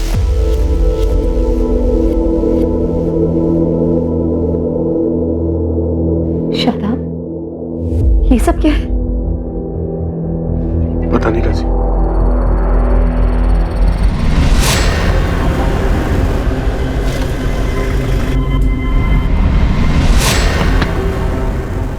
जी शबनम शेख, अफजल शेख की बेटी। मुझे वो शादाब पसंद नहीं। क्यों? कुछ किया है उसने तुम्हारे साथ? नहीं, ऐसा कुछ नहीं। हम तुम्हारे अब्बू का एक्सीडेंट केस फिर से ओपन कर रहे हैं। हमें शक है कि उनका एक्सीडेंट नहीं हुआ था, कत्ल हुआ था। कत्ल? हाँ शबनम, लेकिन इस वक्त हमें यह भी शक हो रहा है कि तुम कुछ जानती हो जो हमें बता नहीं रही, कुछ तो छुपा रही। मुझे कुछ नहीं पता, मैं कुछ छुपा नहीं रही हूँ, मुझे बस सुनकर शौक हो गया। लेकिन हमारे बताने के पहले से तुम हमें शॉक्ड लग रही थी। शबनम प्लीज, तुम हेल्प कर सकती हो हमारी? क्या तुम नहीं चाहोगी तुम्हारे अब्बू का कातिल पकड़ा जाए? बताओगी नहीं तुम्हें किस पर शक है? मुझे कैसे किसी पर शक हो सकता है? सच में मैम, मुझे कुछ नहीं पता। 3 साल में काफी डेवलपमेंट हुई है शेख परिवार में। जी सर। लड़की जरूर कुछ छुपा रही है सर। और ये शादाब भी बॉडी लैंग्वेज से काफी नर्वस लग रहा था। रजिया भी सर, काफी कोशिश करी थी नॉर्मल रहने की, लेकिन साफ दिख रहा था अंदर कुछ चल रहा है। इस मर्डर का तगड़ा मोटिव दिख रहा है। रजिया और शादाब का अरसे से अफेयर रहा होगा। अफजल रास्ते का कांटा था। इस ट्रायंगल के तीनों एंगल्स के डिटेल्स निकलो। रजिया, शादाब और वो पहला शोहर मरहूम अफजल शेख। साहब, 3 साल पहले हुआ एक एक्सीडेंट केस अब मर्डर केस मालूम हो रहा था, जैसा कि उस वक्त रजिया को लग रहा था। लेकिन उस वक्त न्याय की गुहार लगाने वाली पीड़ित की पत्नी इस वक्त संदिग्ध मालूम हो रही थी। अब सवाल यह उठ रहा था कि क्या घर की दीवारों में दीमक काफी पहले से लगी हुई थी, और क्या किसी अपने ने ही अफजल के खिलाफ अपने दिल में बैर पाल रखा था? सर, आसमा, क्या खबर? आपका शक सही निकला सर। रजिया और शादाब का अफेयर अफजल की मौत के काफी पहले से चल रहा था। अफजल के जाने के बाद ही इनका निकाह हुआ, लेकिन उसके पहले शादाब की पहली बेगम फातिमा ने तलाक दे दिया शादाब को, तभी खील टूट गई थी। अभी कहाँ है फातिमा? वो अपने जबलपुर की नहीं थी, वो तो लौट गई अपने मायके शाहपुरा गांव में। सर, मैंने शादाब की पहली बीवी फातिमा को ट्रेस कर लिया, बुलाया उसे। सर, मैं अफजल शेख की दुकान पर गया था। अब वो दुकान उसका कारीगर चलाता है, मंगेश। साबी दुकान अफजल भाई की खुद की नहीं थी, उन्होंने एक सेठ से लीज पर ली थी और मैं पहले से उनके नीचे काम कर रहा था। लेकिन उनके जाने के बाद रजिया भाभी को दुकान नहीं चलानी थी, तो उनसे मैंने ले ली। अफजल शेख के काफी करीब रहे होगे तो मंगेश, उसकी किसी के साथ कोई दुश्मनी थी क्या? सब दुश्मनी करने और निभाने के लिए फुर्सत भी तो लगती है ना। और अफजल भाई तो हमेशा से अपने काम में मगन रहते थे और जो भी वक्त मिलता वो अपने बच्चों के साथ बिताते। इस बात की पूरी संभावना है कि अफजल का मर्डर हुआ है। कुछ तो हुआ होगा।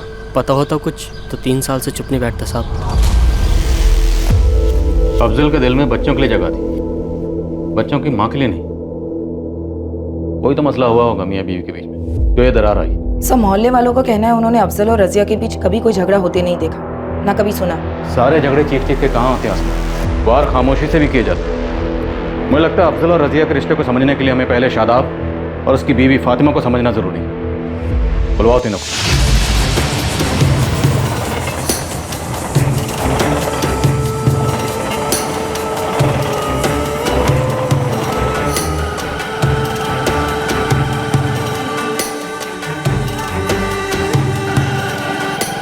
शादाब और मेरी शादी हमारे घर वालों ने तय की थी, अरेंज्ड कहते हैं जिसे। पहले 2 साल जब तक हम बच्चे के लिए कोशिश कर रहे थे, शादाब मुझसे बहुत प्यार करता था, लेकिन जैसे जैसे डॉक्टर जवाब देते गए शादाब बदल गया, या यूं कहिए कि उसने अपना असली चेहरा दिखाना शुरू कर दिया। ये डॉक्टर ने इंदौर वाले स्पेशलिस्ट का नंबर दिया है। इस डॉक्टर का नाम भी पहले वाले डॉक्टर ने दिया था और उस डॉक्टर का नाम भी किसी न किसी ने दिया था। सभी दूसरे डॉक्टर का नाम ही दे रहे हैं और हम पानी की तरह पैसा बहा रहे हैं, लेकिन हमको बच्चा क्यों नहीं दे रहा? अल्लाह ना करे, अभी अभी हमारी उम्र ही क्या है? हाँ, आप ऐसे उम्मीद मत खोइए, हम और एक बार कोशिश करेंगे ना। फातिमा, आज के बाद इस घर में बच्चे का जिक्र तक नहीं होगा। मैं एक बार और कोशिश कर हार का मुंह नहीं देखना चाहता। खुदा के वास्ते मुझे थोड़ा सुकून दे दो बस। एक तो बच्चा नहीं होने का टेंशन था और दूसरी तरफ मेरा बिजनेस भी डाउन था, काफी डाउन था।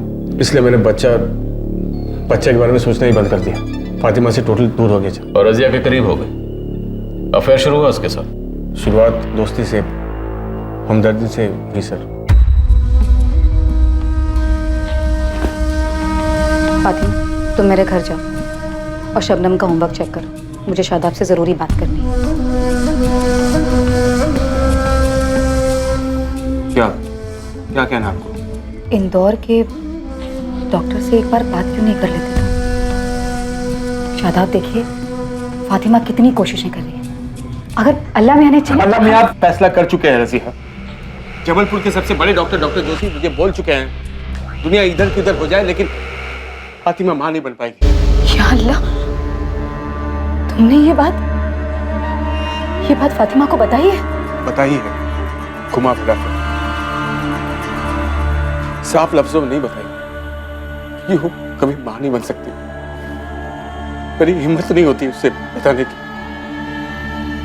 और आप भी खुदा के वास्ते उसे कुछ मत बताना, वरना वो खुद को मेरी गुनहगार समझेगी, घर पर बैठेगी। मैं जानबूझकर उसे तीखी बात करता हूँ ताकि वो मुझसे कुछ उम्मीद न रखे, क्योंकि अब कोई दवा फातिमा को मां बना नहीं सकती। और मैं कभी बाप नहीं बन पाऊंगा। ये दर्द मुझे रात दिन खाता है, किससे कहूँ मैं? क्या करूं मैं? रोहित, चुप हो जाइए।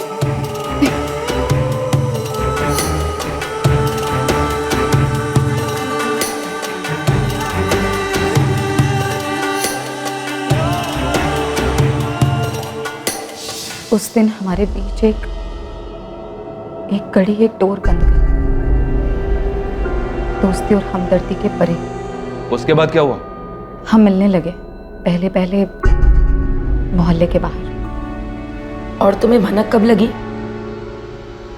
कभी नहीं, मैं तो रजिया को अपनी आपा समझती थी। पकड़े कैसे गए? अफजल ने हमें रंगे हाथ पकड़ लिया।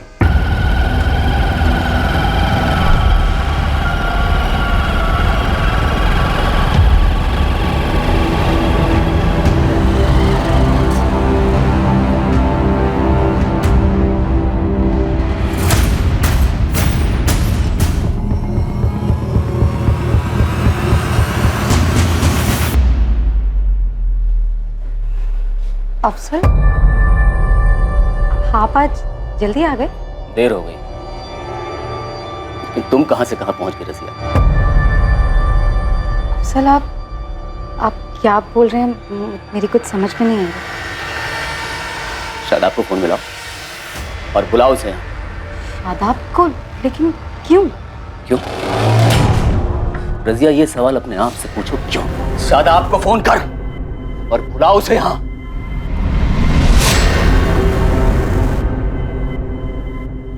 कब हुआ, क्यों हुआ, कहां हुआ, कैसे कैसे हुआ, कुछ नहीं जानना मुझे।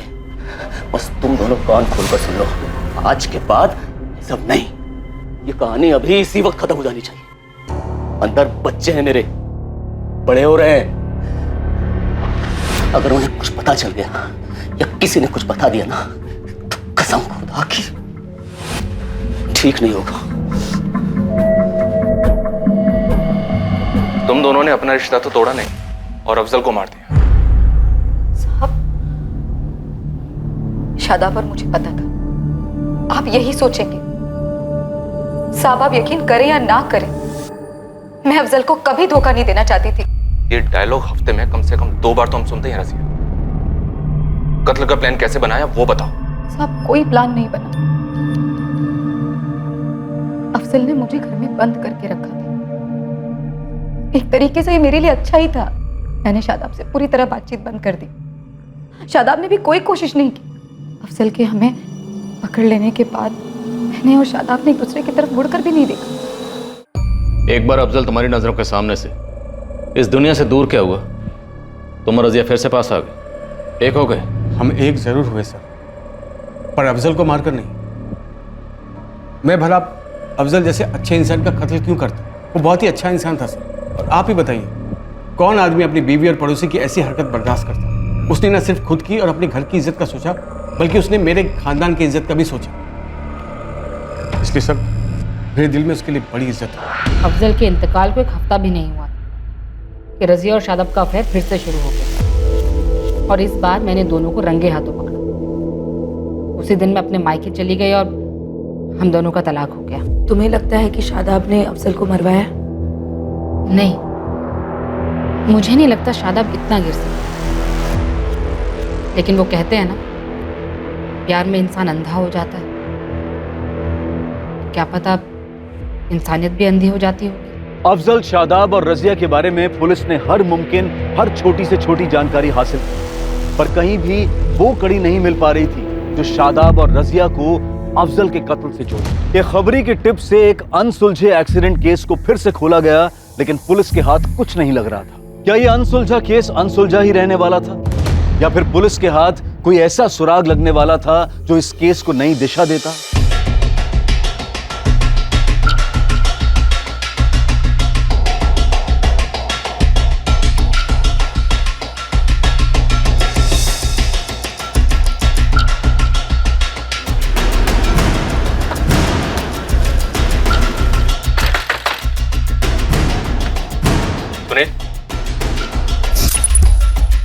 जी, आप लोग कौन है? अरे आप लोग कौन है और मुझे लेकर कहाँ जा रहे हैं? Police station. तो सर मैंने किया क्या है? चलो अंदर। साहब एक बार तो बताइए कि मैटर क्या है? मैटर मर्डर का है, जो 3 साल पहले हुआ, जबलपुर बाईपास रोड पर गाड़ी से कुचलकर मार डाला। और मारा तुम्हारे दोस्त ने, जो 1 महीना पहले मस्तानी बार में डींगे हाँक रहा। नाम बोल उसका, बोल। खामोश रहेगा तो खाल उधड़ेगी। शुरू हो जा, बोल। बोलता हूँ सर। बोल बोल, नाम बोल उसका। धर्मेंद्र नाम है उसका, खुद की टैक्सी है, यहीं बहादुर नगर में रहता है सर। बहादुर नगर? सर बहादुर नगर में तो शादाब की स्टेशनरी की दुकान है। धर्मेंद्र को अफजल की सुपारी किसने दी थी? माँ कसम खा के कह रहा हूँ, मुझे कुछ नहीं मालूम। धर्मेंद्र ने मुझे आगे कुछ नहीं बताया था। धर्मेंद्र इस वक्त कहाँ होगा? घर पर होगा साहब। फोन मिला से और बोल अभी के अभी तो उसको मिलने उसके घर पर आ रहा है।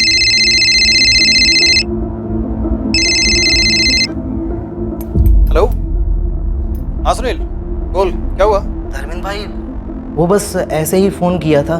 कहाँ हो आप? घर पर ही हूँ। क्या हुआ बोलना? नहीं वो बस मैं सोच रहा था आपसे आकर मिल लूं। हेलो धर्मेंद्र भाई। हाँ सुन रहा हूँ। आजा, मैं घर पर ही हूँ। क्या हुआ अजय? आप अचानक इतने परेशान लग रहे हैं।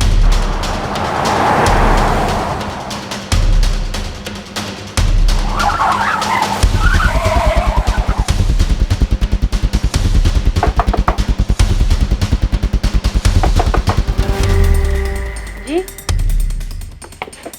कौन है आप लोग? ऐसे कैसे? Crime branch. धर्मेंद्र को बुलाओ तुरंत। 10 मिनट हुए वो बाहर गए, बोले रात भर घर नहीं आएंगे। क्या हुआ? क्या किया उन्होंने? मर्डर। क्या? 3 साल पहले उसने एक आदमी का मर्डर किया था। वो अगर तुम्हें फोन करता है तो तुम सीधे सीधे हमें फोन करके बताओगे, समझ में आया? सर धर्मेंद्र अंदर नहीं, जैसे वो आपको कांटेक्ट करे इस नंबर पे आप हमें फोन करके बता दीजिए। ये धर्मेंद्र शहर छोड़ने की पूरी कोशिश करेगा, हम उसे भागने नहीं दे सकते। शहर की हर जगह सील करवा दो। जी सर, मैं सारे थाने, एयरपोर्ट और बस स्टैंड पर हाई अलर्ट की रिक्वेस्ट भेज देती हूँ। और सर ये धर्मेंद्र का फोटो सर्विलेंस पर डाल दो, कॉल कोड से करवाओ।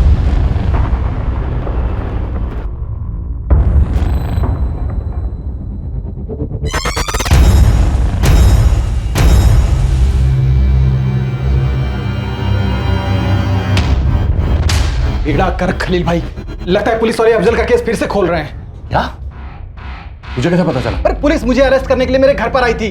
बाल बाल बचकर भागा हूं मैं। लेकिन तेरे बारे में पुलिस को कैसे पता चला? मुझे नहीं मालूम है, लेकिन बेहतरी इसी में है ना खलील भाई कि मुझे इस झमेले से बाहर निकालो। 5 लाख रुपए मेरे मुंह में ठूसो, नहीं तो मेरा मुंह पुलिस वाले के सामने खुल जाएगा। बकवास मत कर, तू ऐसा कुछ भी नहीं करेगा, समझे? मैं ऐसा कर सकता हूँ खलील भाई। मेरी सुपारी के पैसों में से ना अभी भी 80,000 आप ही के पास है। 4-5 दिनों के लिए तो अंडर करूंगा, तब तक मैं कुछ इंतजाम करता हूँ। 3 दिन मैं फोन करूंगा और पैसे का आप इंतजाम करिए, और अगर नहीं हुआ ना तो पुलिस वाले के पास जाके मैं सब कुछ बोल दूंगा।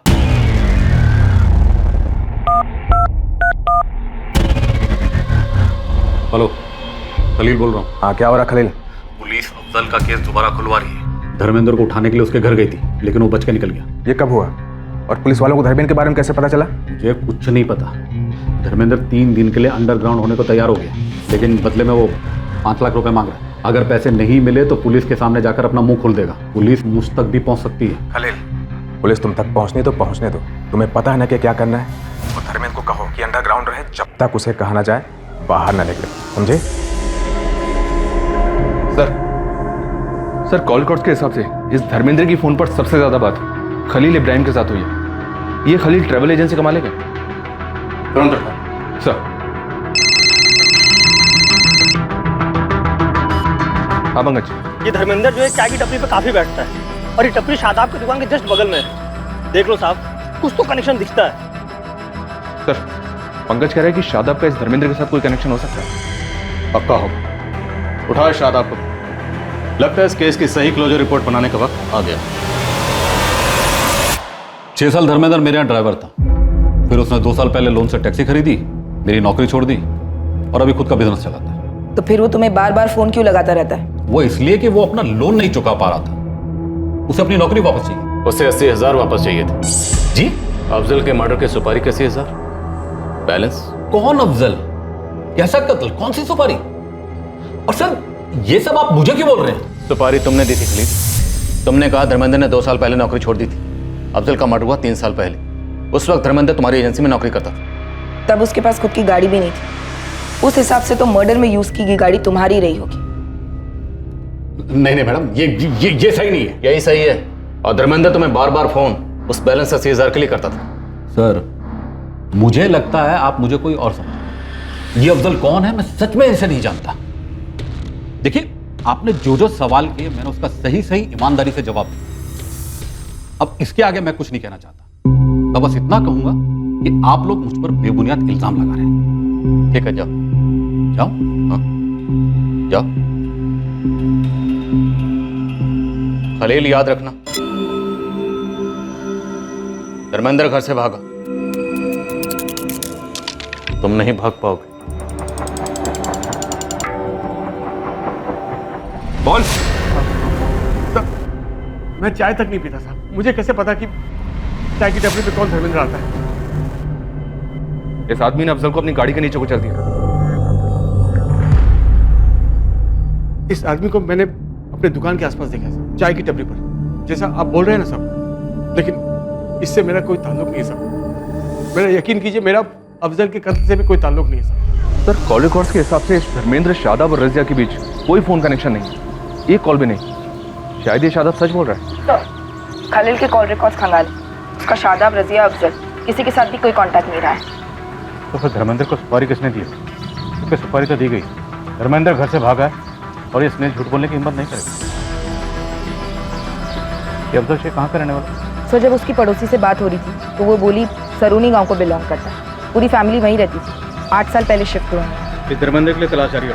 कमिश्नर, एक टीम लेकर सरोनी गाँव जाए, देखते हैं कि अफजल शेख की मौत के सुराग उसके गाँव में तो नहीं छुपे।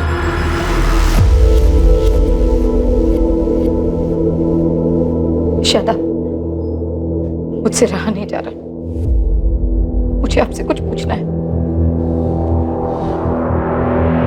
क्या पूछना? क्या आपने अफजल को मरवाया है? क्या तुम्हें वाकई में ऐसा लगता है कि अफजल का कत्ल मैंने करना है? मेरी आंखों में आंखें डालकर अपना सवाल पूछो रजी। मेरी तरफ देखो। क्या ये आंखें खूनी की लगती है? अफजल की खूनी की? मैंने किसी को सुपारी वाली नहीं दी रजी। तकदीर का लिखा जो होना था बस वो होता गया। मेरे बात का यकीन कर।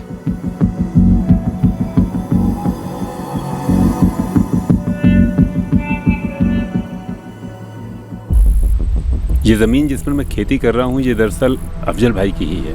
पिछले 5 सालों से मैं ही इस ज़मीन पर खेती कर रहा हूँ, लेकिन उन्होंने खुद से मुझे कभी भी किराया या अनाज के बारे में नहीं पूछा। अल्लाह के बंदे थे वो, बहुत नेक। अच्छा, अफजल के गांव में किसी के साथ कोई दुश्मनी इस जमीन को लेकर या किसी और मसले को लेकर, या बाप-दादों वाली दुश्मनी? मैंने तो उन्हें कभी ऊंची आवाज में बात करते हुए भी नहीं देखा। अच्छा, इस गांव में अफजल का कोई दोस्त है क्या, कोई खास? जी हाँ, माजिद। भाभी, आपको कभी भी किसी चीज की जरूरत हो तो मुझे फोन कीजिएगा। कहाँ मिलेगा इस वक्त? माजिद पार्टी के दफ्तर में होगा।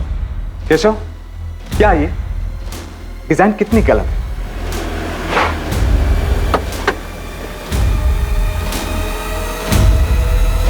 सुनिए जी कहिए। माजिद सिद्दीकी। मैं ही हूँ। आप कौन? अफजल जैसा दोस्त नहीं था, बहुत याद आती है सर। साथ ही पढ़ाई की, साथ ही बड़े हुए थे। यहाँ गांव में अफजल का किसी के साथ कोई झगड़ा, कोई पुरानी दुश्मनी?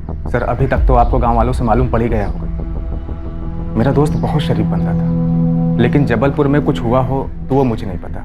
रजिया के बारे में जानते हो तुम? अफजल की मौत के बाद मैंने रजिया भाभी को फोन किया था। हेलो, अस्सलाम वालेकुम। वालेकुम सलाम। आप कौन बोल रहे हैं? जी मैं शादाब बोल रहा हूँ। ये नंबर तो रजिया भाभी का है ना? जी हाँ, मैं रजिया के शौहर। ओह, रजिया भाभी ने शादी कर ली? मैं आपको बाद में फोन करता हूँ। बस मलाल इस बात का है कि ये फोन रजिया भाभी की तरफ से नहीं आया, पर ठीक है, अल्लाह की ही मर्जी। चलो इसी बहाने कम से कम शबनम और अरमान को बाप का साया तो मिला। लेकिन बेटी शबनम रजिया और शादाब के साथ नहीं रहती। इस बारे में तो मुझे मालूम ही नहीं कि अफजल ने आपको कभी रजिया और शादाब के नाजायज रिश्ते के बारे में बताया? नहीं सर, उसने कभी नहीं बताया। और अभी तो आपने कहा कि अफजल आपका जिगरी दोस्त था। हाँ, मुझे तो यही लग रहा था कि मेरा एक अच्छा दोस्त है, पर अब मुझे एहसास हो रहा है सर कि उसने कभी मुझे अपना नहीं माना, पर मेरे लिए वो आज भी दोस्त रहेगा। इस केस की इन्वेस्टिगेशन अब भी अपनी मंजिल से काफी दूर थी। हालांकि पुलिस जानती थी कि अफजल का कत्ल किसने किया था, लेकिन वो ये जानने में अब तक नाकाम रही थी कि अफजल का कातिल आखिर किस शतरंज का मोहरा था। अफजल का कत्ल आखिर क्यों किया गया और इस कत्ल के पीछे की वजह क्या थी? 3 साल पहले आखिर ऐसा क्या हुआ था? क्या पुलिस किसी सुराग तक पहुंचने वाली थी या फिर कोई सुराग पुलिस तक? शबनम, अच्छा किया जो तुम खुद अपना बयान लिखवाने के लिए आई। यकीन मान, छोटी से छोटी जानकारी भी तुम्हारे अब्बू के कातिलों को पकड़ने में हमारी बहुत मदद करेगी। बोलो। अब्बू ने अम्मी और शादाब को रंगे हाथों पकड़ा था। कब हुआ, क्यों हुआ, कहाँ हुआ, कैसे कैसे हुआ, कुछ नहीं जानना मुझे। आज के बाद सब नहीं। फिर उस रात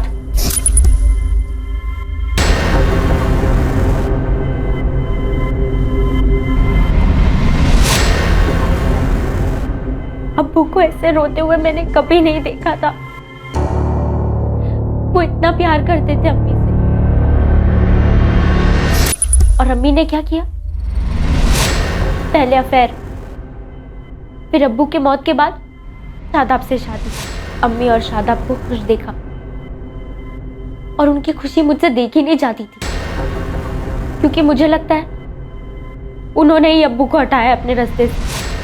तुम्हें लगता है कि? मैं यकीन के साथ तो नहीं कह सकती, ये मेरी सोच है, लेकिन अब्बू की मौत की सच्चाई मैं नहीं जानती।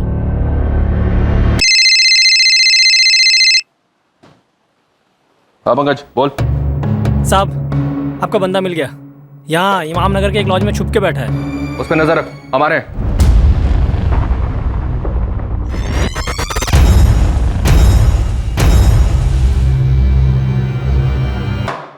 पहले बोल, सुपारी किसने दी? मेरे मालिक खलील इब्राहिम ने। अफजल शेख नाम है इसका, गाड़ी से उड़ाना, एक्सीडेंट लगना चाहिए। एडवांस 20,000, बाकी के 80,000 काम आने के बाद। मैं उससे मिलने उसकी दुकान पर गया था, दर्जी की दुकान पर। मंगेश, दुकान संभालने में खाना खा के आता हूँ। अफजल भाई, अब सलाम। सलाम। माफ कीजिए, मैंने आपको पहचाना नहीं। जी, दरअसल मेरा नाम बाला है। आपकी कारीगरी की बहुत तारीफ है, इसलिए मिलने चाहिए। वो क्या है ना कि मैं एक छोटा सा गारमेंट का बिजनेस शुरू कर रहा हूँ और मुझे एक काबिल साथी की ज़रूरत है जो मेरे बिजनेस को संभाल पाए। कहीं बैठ के बात करेंगे?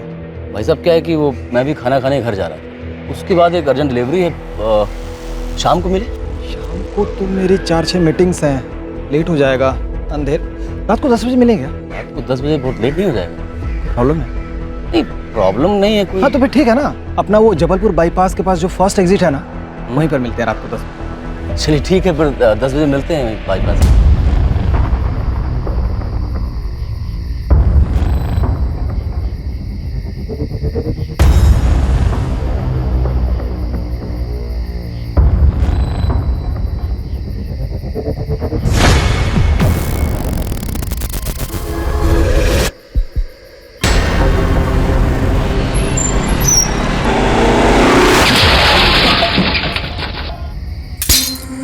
तेरा सेठ खलील अफजल को क्यों मरवाना चाहता था? उसकी अफजल से क्या दुश्मनी थी? मुझे उसने कभी कुछ नहीं बताया सर। मेरी अफजल से कोई दुश्मनी नहीं थी, मैं तो उसे जानता भी नहीं था सर। अगर अफजल को जानता नहीं था तो मरवाया क्यों से? मैं नहीं चाहता था सर, ये कांड मुझसे करवाया गया। मैं किसी और ने सुपारी थी? हाँ ना मान।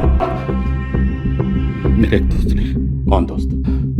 एक छोटे लेवल का पॉलिटिशियन है सरोनी गांव का, माजिद सिद्दीकी।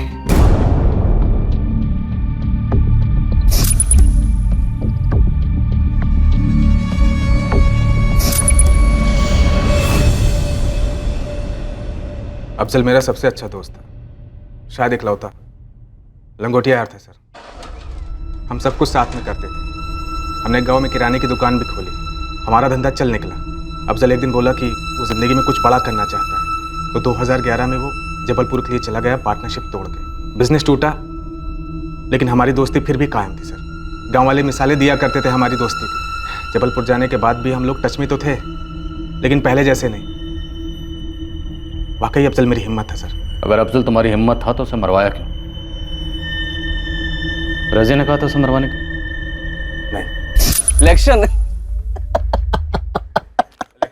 जोक लग रहा तुझे? तू राजवीर सिंह जी के खिलाफ पंचायत का चुनाव लड़ना चाहता है, पूरा गांव राजवीर जी को वोट करेगा। तेरे अम्मी अब्बू, मेरे अम्मी अब्बू, सभी। मतलब तुझे सिर्फ एक वोट मिलेगा, वो भी तेरा। मतलब तेरा भी वोट नहीं मिलेगा मुझे? यही दोस्ती है तेरी? अरे यार अब तू देख ड्रामा कर रहा है खाम का। अफजल, क्या जिंदगी में तू ही सिर्फ आगे बढ़ सकता है, मैं नहीं? देखना, इस पूरे इलाके में मेरे नाम का डंका बजेगा। कुछ करके दिखाऊंगा यार। हाँ भाई दिखा लेना यार। मैं पेड़ पर चढ़ने की कोशिश कर रहा हूँ, तू डाली पकड़ेगा तो मैं गिरूंगा नहीं। देख माजिद यार, मुझे इन सब में मत घसीट। और तुम इलेक्शन हार गए। सर मुझे इलेक्शन हारने का कोई गम नहीं, लेकिन कुछ ऐसा हुआ जिससे मेरा फ्यूज उड़ गया। और माजिद काम में दामाद के पैसे भी जब्त करवा दिए। अरे मैंने कहा था कोई वोट करने वाला नहीं है, यहाँ तक कि मेरे घर वालों ने भी राजू जी को वोट दिया है। छोड़ ना यार, वो तो मैं अगली बार जीत जाऊँ, लेकिन ये बता बे कि तूने वोट दिया कि नहीं? देख यार सही बताऊं तो नहीं दिया। क्यों नहीं दिया? यार बुरा मत मानना, एक पुरानी कहावत है, किसी गधे को अगर नदी किनारे छोड़ दिया जाए तो पानी तो खुद पी लेगा, लेकिन कभी घोड़ा नहीं बोलता। खंजर की तरह चुप गई थी अफजल की बात मेरे दिल में। मेरे लिए इतना बैर, ये बात अटक गई थी मेरे जहन में। मैंने इतना गुस्सा, इतनी नफरत किसी से नहीं की थी जितना मैं अफजल से करने लगा था। मुझे बदला चाहिए था सर। ये बदला तुमने 1 लाख में खरीदा खलील से, जिसे 20,000 में दिलवाया धर्मेंद्र से। माजिद, जो दोस्त मुंह पर सच बोल दे उसके दिल में बैर नहीं होता। बैर अफजल के दिल में नहीं था, बैर तुमने पाल रखा था अपने दिल में अफजल के लिए। माजिद सिद्दीकी को आईपीसी की धारा 302 के तहत गिरफ्तार कर लिया गया है। साथ ही खलील इब्राहिम और धर्मेंद्र कुमार को भी आईपीसी की धारा 302 के तहत गिरफ्तार किया गया है। इस कत्ल की वजह से रजिया का परिवार बिखर गया था और फिर संभला तो पहले जैसा कभी ना हो पाया। एक बेटी ने अपने अजीज अब्बू को खोया जिसकी वो दुनिया में सबसे ज्यादा इज्जत करती थी, और दूसरी तरफ पुलिस के खबरी पंकज को खास इज्जत बख्शी गई क्योंकि उसकी एक ब्लाइंड टिप के आधार पर पुलिस एक ऐसा केस क्रैक कर पाई जो 3 साल पहले अनसुलझा करार दे दिया गया था और उसकी क्लोजर रिपोर्ट फाइल कर दी गई थी। खून का रिश्ता हो या फिर दोस्ती का, सामने वाले के जज्बात और प्रतिक्रिया को नजरअंदाज करना महंगा पड़ सकता है। सालों से अंदर ही अंदर उबल रही रंजिश किसी एक हरकत या चंद शब्दों की वजह से उमड़ पड़ती है और उस नफरत के शिकार होने वाले को याद तक नहीं रहता है कि उसने किसी को ठेस पहुंचाई थी, जैसा कि इस केस में अफजल शेख के साथ हुआ। क्या अफजल के कत्ल की वजह सिर्फ एक राजनीतिक मतभेद था, या फिर बचपन से ही माजिद ने अपने दिल में अफजल को एक प्रतिद्वंदी ज्यादा और दोस्त कम समझा? शायद माजिद को भी अंदाजा नहीं था कि उसके मन में क्या उमड़ रहा है, लेकिन जुर्म करने की कोई भी वजह उचित नहीं होती। ऐसी किसी भी प्रतिक्रिया से सतर्क रहना चाहिए। अगर मन में ऐसे ख्याल आते हैं या घर करने लगते हैं तो समझदारी से आगे बढ़ने में ही हमारी और हमसे जुड़े लोगों की भलाई है। अब मैं अनूप सोनी आपसे विदा लेता हूं, फिर मुलाकात होगी एक और नए केस के साथ। और याद रखें, क्राइम और आपके बीच में सिर्फ इतना फर्क है कि आप कितने सतर्क हैं। सतर्क रहें, सुरक्षित रहें। जय हिंद। क्राइम पेट्रोल्स के और भी दिलचस्प कहानी देखने के लिए हमारे चैनल को सब्सक्राइब करें और बेल आइकॉन दबाना न भूलें।